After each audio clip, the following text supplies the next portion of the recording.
大家好，我是胶东小王。今天在用户家清洗一个滚筒洗衣机。这个洗衣机啊，已经10多年了。用户说洗衣服的时候老是带黑点子，让过来给清洗一下。清洗之前，我跟用户说了，你这个洗衣机10多年了，不行，买个新的吧。因为清洗滚筒洗衣机要大拆，因为洗衣机年头比较长，所以拆的时候有可能把洗衣机拆坏了。用户说先清洗一下看看吧，到时候不行再说。这个洗衣机就是要清洗的，还是比较老的，用了10多年没挪地儿。清洗这种老滚筒洗衣机拆卸的话比较麻烦，因为有的螺丝已经生锈了。首先咱们把洗衣机的扇盖拆掉，然后再拆掉电脑板。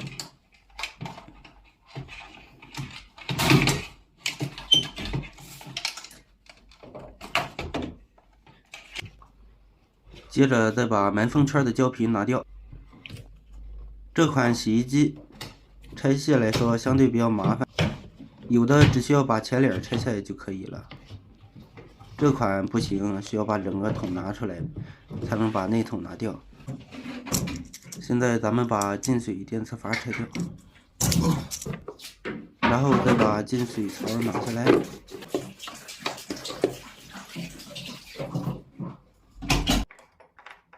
接着再把洗衣机的配重块拿掉，这个配重块重量特别重，如果不拿掉的话，往外拆桶就比较沉，不方便。现在咱们继续拆卸配重块，大家可以看到，前面两边的配重块已经风化了，水泥都掉渣渣了。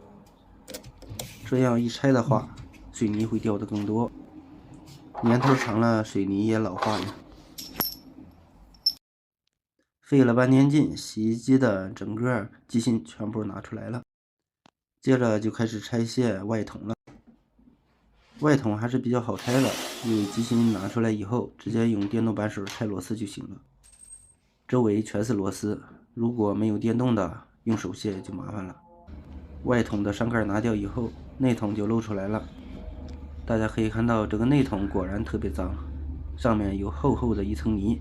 这就是用了10多年没有清洗的洗衣机的样子，还是特别脏的。现在剩下了最后关键的一步，就是拆内筒了。拆内筒需要卸皮带轮中间的螺丝。这个洗衣机的螺丝并不是大螺母的，而是一个内嵌式的梅花螺丝。我正好有拆这种螺丝的套筒，但是螺丝还是特别紧，拧了几下以后啊，螺丝出来了。但是出到一半的时候，螺丝突然就断了，这样轮盘和桶是能拿下来了，但是螺丝断到内筒的中心轴里了。遇到这种情况就不好处理了，要么换个内筒和螺丝，要么就换洗衣机了。买个内筒价格又不低，新的洗衣机又不贵。遇到这种情况，如果是你，怎么和用户说呢？如果用户要继续用这个洗衣机，我还要免费给他配一个内筒。这个活是不是干赔了呢？所以大家干清洗的活，风险是存在的。因为很多老的家电，如果你不动它，啥事没有；动完了以后，可能会出现各种问题，特别是有的电器件也可能出问题。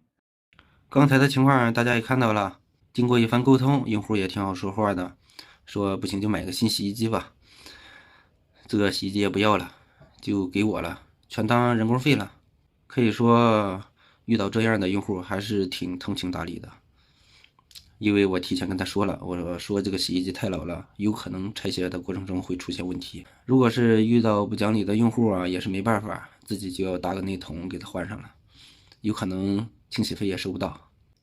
好了，本期的视频就和大家分享到这里，咱们下期再见。